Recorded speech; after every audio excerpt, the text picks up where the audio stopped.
Essuula ya 35.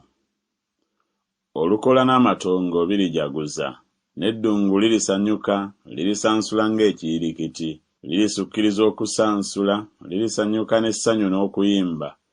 Ekitiibwa kya Lebanooni kiririweebwa, obulungi obungi obwa Kalumeeri ne Saloni. Baliraba ekitiibwa kya Mukama, obulungi obungi obwa Katonda waffe. Munyweze emikono eminafu, mukakase n'amaviivi agajugumira. Mugambe abo abalina omutima omuti nti, mubeere n'amaanyi, temutya. Laba Katonda wammwe alijja n'okuwalana eggwanga, n'empeera ya Katonda alijja n'abalokola. Awo amaaso g'omuzibe w'amaaso ne galyoka gazibuka, n'amatu g'omuggavu w'amatu galigguka. Awo awenyera n'alyoka abuuka ng'ennangaazi, n'olulimi lw'akasiru luliyimba, kubanga amazzi galitiiriikira mu lukoola n'emigga mu ddungu. N'omusenyu ogumasamasa gulifuuka ekidiba, n'ettaka ekkalangufu nzizi z'amazzi.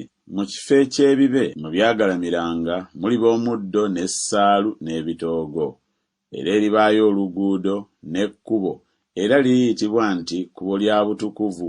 Abatali balongoofu tebaliriyitamu, naye liriba ly'abali abatambuze, weewaawo abasirusiru tebaliriwabiramu. Teribaayo mpologoma, so tekulirinnyako nsolo yonna ey'amaddu, tezirirabikayo. Naye abaanunulibwa be baliritambuliramu. N'aba Mukama abaagulibwa balikomawo ne bajja e Sayuuni nga bayimba, n'essanyu eritaliggwaawo liribeera ku mitwe gyabwe. Balifuna essanyu n'okujaguza, n'okunakuwala n'okusinda kuliddukira ddala.